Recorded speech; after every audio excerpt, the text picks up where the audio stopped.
So this is the Sunday following my second round of chemo, and the side effects were definitely more pronounced, especially the fatigue, the body aches, that kind of stuff.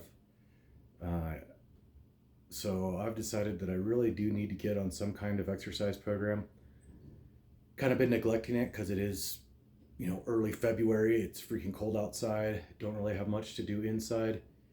Um, Trying to get my head wrapped around everything as far as the chemo and work and life and everything else, but basically just need to stop making excuses and get serious about some sort of exercise program. I can tell it's going to be rough. I am weak, I'm fatigued, I haven't worked out in 2 months now, and I used to be very aggressive about how I work out, very hard charging at it, and gonna have to just be kind of mellow but try and do something because I can feel my body starting to deteriorate physically, and that's only going to get worse if I don't do anything about it. So I need to stop feeling sorry for myself, get off my ass, and go do something.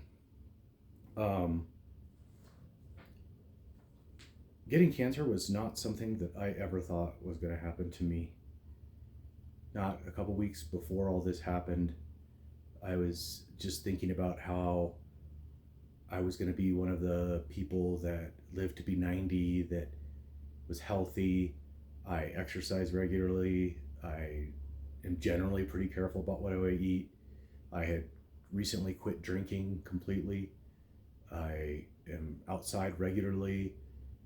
I don't live like a really bad life. I don't eat a whole lot of fast food, eat mostly home cooked meals, that kind of stuff. But somehow it found me, and now I get to deal with this and deal with these lessons and everything else associated with it. So here we are. But never, I'm 50 years old. I definitely didn't think it was going to happen to me now. Neither of my parents, who are obviously, 20 years older than I, have had major forms of cancer. My dad has had some skin cancer, but nothing that led me to believe that I would be at risk. And so it did come as a surprise, and I'm starting to come to grasp with the impact that the surgery that I had, the removal of 10 inches of my colon, how that's impacting my digestion and my health.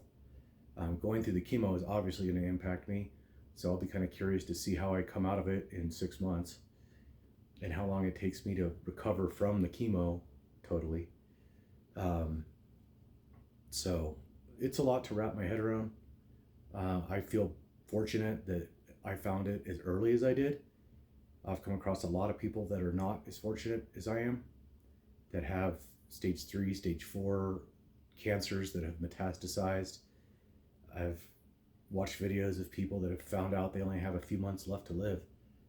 And I feel, when I start feeling sorry for myself, oh, I'm having to go through chemo, oh, I'm 50, I have cancer, oh my God, poor me.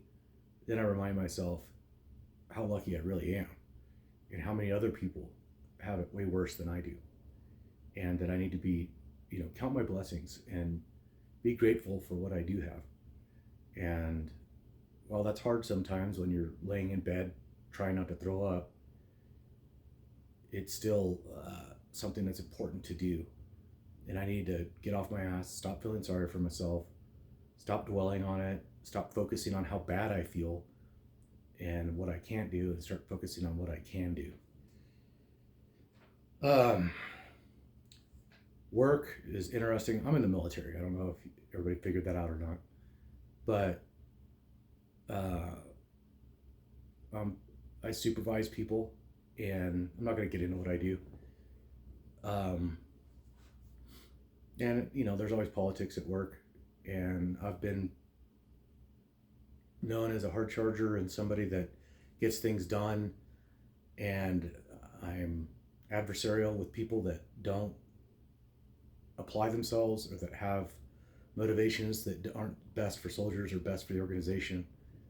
And some of those people are using this as an opportunity to try to, I think, supposedly they're doing it under the guise of trying to help me, but they sure do not mind bringing attention to every little mistake that I make due to, my not being 100%, which,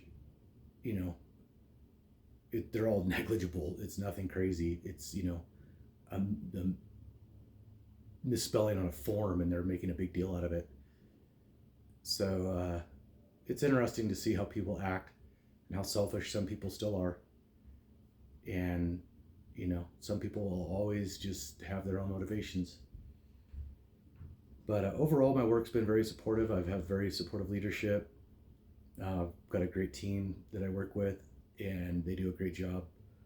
And I hope that, I don't put too much burden on them. I'm going to try and pull some of that off of them. I think sometimes they like to jump at it and assume responsibility because they're go-getters. And some of the stuff they do, they don't really need to do. I can still, it could be kicked down the road a couple days. Everything doesn't have to happen right now. But work's going well overall. I'm not going to be doing these videos every day. It's just, I'm not going to make this become another burden on me. It's more of a journal for me, and I'm sharing it with people so they could, maybe benefit from it. I'm not trying to create a huge following, not trying to do all this stuff and make a big deal out of it. But I do want to maintain it in some way, shape, or form, mostly for myself, for the future. Kind of see how I look back in 6 months and see how I felt today and see where things are at, see how I take everything. I've been encouraged to journal. Writing about this is not something I really want to do.